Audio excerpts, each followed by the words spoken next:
Un jour, en analysant des images satellites du Sahara, un chercheur remarque une ligne parfaitement droite, longue de plusieurs kilomètres, comme gravée dans le désert. Mais ce n'est pas une route, ni un pipeline. C'est une entaille ancienne, invisible à l'œil nu, qui n'apparaît que sous certaines conditions de lumière. Et ce n'est que le début, car depuis quelques années, quelque chose semble changer dans le désert. Des zones autrefois stériles se couvrent peu à peu de végétation.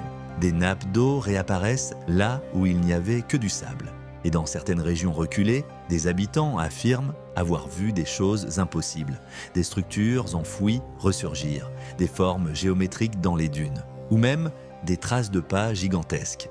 Mais ce que vous allez découvrir jusqu'à la fin va tout remettre en question, parce que le Sahara pourrait bien n'être ni un désert naturel, ni un désert tout court. Si ce genre d'histoire vous intrigue autant que moi, je vous invite à vous abonner à cette chaîne et à activer la cloche. Ce désert immense que l'on croit connaître est peut-être l'un des plus grands mensonges graphiques de notre époque. Car plus on creuse, plus les anomalies se multiplient. Des cartes très anciennes montrent un Sahara verdoyant parcouru de rivières. Des relevés archéologiques révèlent des restes de cités disparues, dont certaines bâties avec une précision qui défie notre compréhension. Et pourtant, ces vestiges sont à peine documentés, comme si leur existence dérangeait. Un détail change tout. Des chercheurs indépendants ont croisé des données satellites avec des sources orales issues des tribus nomades. Ces récits parlent d'une époque où le désert était un carrefour de civilisation, un point central dans un réseau de savoirs aujourd'hui oubliés. Et certains noms, certains symboles reviennent dans plusieurs traditions, même à des milliers de kilomètres de distance. Sur une dalle fragmentée, un glyphe a été identifié. Il est rigoureusement identique à d'autres symboles retrouvés au Pérou et en Anatolie.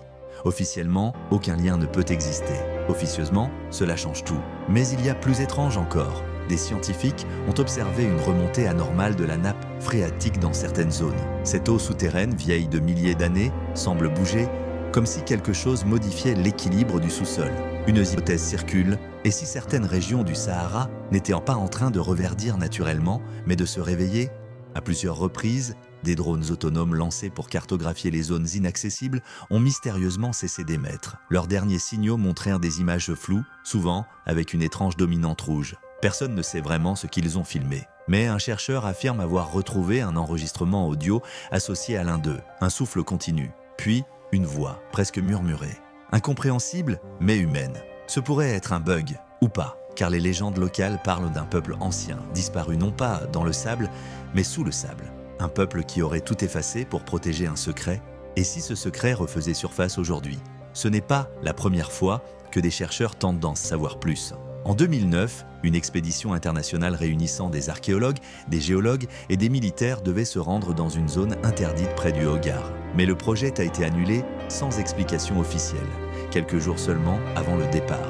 7 ans plus tard, des documents fuitent sur le Darknet.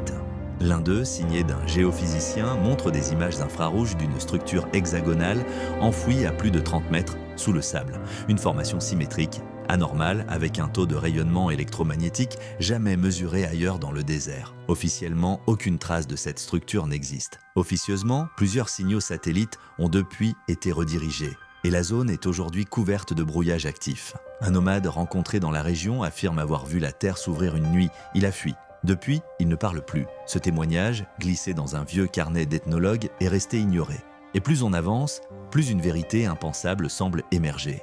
Un autre indice déroutant, certains satellites enregistrent une chaleur anormale dans des zones désertes, la nuit, comme si quelque chose sous la surface produisait encore de l'énergie. Certains parlent d'installations anciennes, d'autres d'un cœur vivant. Le Sahara serait-il en train de révéler ce qu'il a toujours voulu cacher, une mémoire du monde ensevelie mais pas détruite? Alors pourquoi ces données ne sont-elles pas relayées? Pourquoi aucune exploration officielle n'a lieu? Et pourquoi certains chercheurs ont été écartés après avoir partagé leurs résultats? Peut-être parce que l'on préfère que cette partie de l'histoire reste enfouie. Car si le désert redevient vivant, il pourrait aussi réveiller des mémoires que l'on croyait effacées.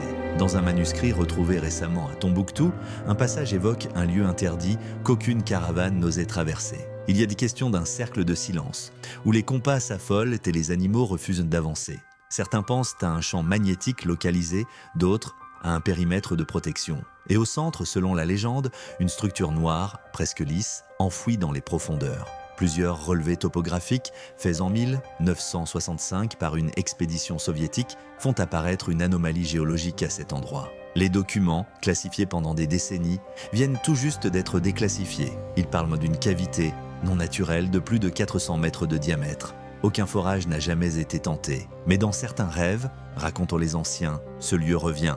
Toujours au même endroit, toujours avec les mêmes signes. Et si ces rêves n'étaient pas seulement des songes? Et vous, que croyez-vous vraiment?